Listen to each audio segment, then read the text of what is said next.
ఉంటారు. ఎంత ఇష్టమని పిల్లలు తల్లిదండ్రులు అడుగుతుంటారు.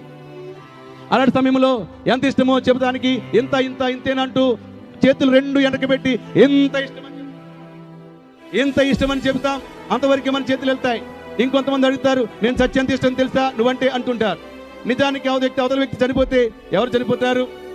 ఒకసారి ఆలోచించండి. ఇంట్లో కూడా ఎవరైనా కొంచెం వయసులో ఉండి ఎవరైనా చనిపోతే ఆ ఇంట్లో ఉన్న ముసలి వాళ్ళు అంటారు, ఆ చావు నాకైనా వచ్చింది కాదు కదా బాబా, నువ్వే చనిపోయావు నాయనా అంటారు. ఒకవేళ దేవుడు వచ్చి అమ్మ అతను బతికిస్తా నువ్వు చచ్చిపో అంటే ఎంతమంది చచ్చిపోతారు? మాట వరుస కట్టారు కానీ ఎవరు చనిపోరు. ఎవరు ప్రాణం పెట్టేవారు ఉండరు. కానీ నీ కొరకు నా కొరకు ప్రాణం పెట్టడానికి ఈ లోకానికి వచ్చి నీ కొరకు తన ప్రాణాన్ని పెట్టి యేసుక్రీస్తు ప్రభు ఈ లోకానికి ప్రాణం పెట్టిన వాడు ప్రాణముతో పాటు ఆయన కలిగిన సమస్తమునికి ఇవ్వగలిగినటువంటి శక్తిమంతుడు. దేవుని నామమునకు మహిమ కలుగాక.